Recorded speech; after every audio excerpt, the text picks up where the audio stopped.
IML students. Today you guys are going to learn about price action and most specifically Japanese candlesticks. Before we get started, here's a little bit about myself. My name is Adeze Duncan, representing iMarkets Live. Some of you may know me from Forex 101 on IML TV. Also, I was an educator for 10 years and now I'm here educating you on the facts and methods of Forex. In order to get started on this journey, you need to remember one thing and one thing only. I am a student, always. This is very important for you to remember and to remind yourself of often. You will hear me use this phrase frequently as a reminder that you are a student that is learning a skill that will pay you for the rest of your life. Make sure that you take your time and learn what you need to learn. Pace yourself. Do not compare yourself to anyone else's progress. Always keep a winning mind frame and you will do very well in this industry. Upon finishing this video, you should have a very good understanding of the following questions. Read through them quietly to yourself. As you are taking notes, make sure to pause this video in order to answer these questions. So let's get started on what a candlestick is. In this picture, you see an example of a candlestick. These are called Japanese candlesticks, or you usually find them on the OHLC chart. I'll talk about that shortly. So this candlestick is made up of a big fat region called the body, and then the little skinny things coming out of it is called the wick, also known as the exhaustion or the shadow. It's good to follow these because they tell you a lot. I'm going to go into what each of these mean on the next slide. So I mentioned an OHLC chart, okay? What that actually stands for is open, high, low, close. So if you look over at this picture, you have the top of the wick, the very tippy top where you see the arrows pointing to highest.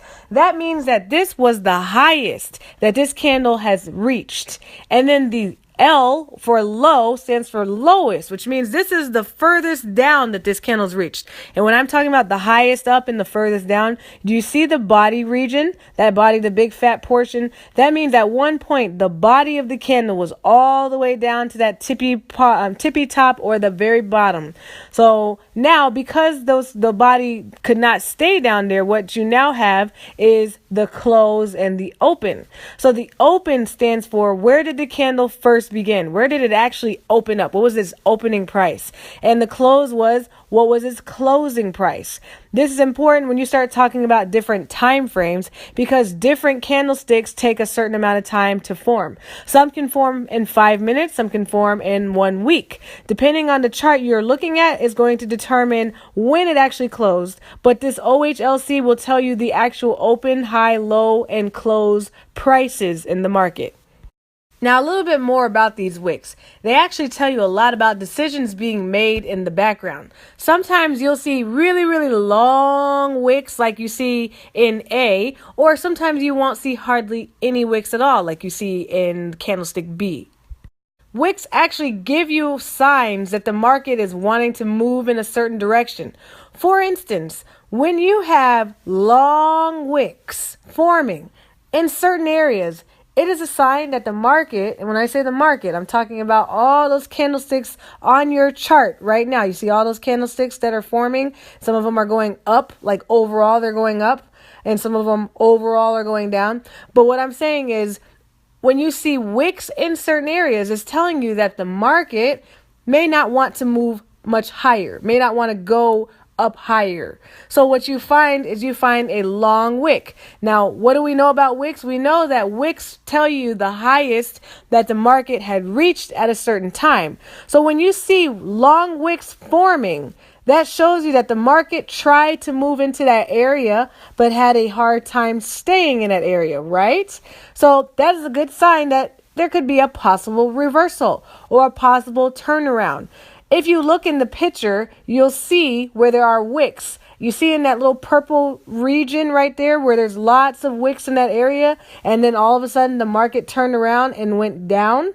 That's an example of what I'm talking about. So pay attention to those wicks. They tell you a lot. They tell you that the market may not be trying to move in that direction.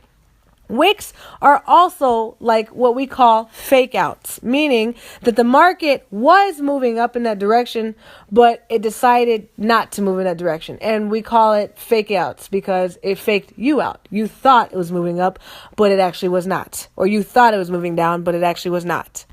So here's another example of wicks. You see I have wicks drawn all over the place, but just take a look at this picture and look at where you see wicks, especially in those certain areas, those purple regions. Notice how you see those wicks and how the market actually did turn around. Eventually it made a complete turn. You see, at the very bottom where the arrow is pointing downwards, how the market reversed and moved upwards.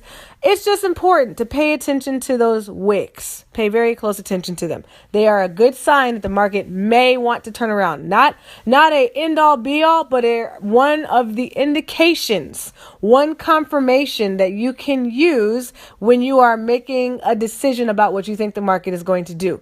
Notice I said a confirmation. When you guys make decisions, you need multiple confirmations, and having wicks as one of them can be a good confirmation to add to your tools. By now, you should have a good understanding of the following questions.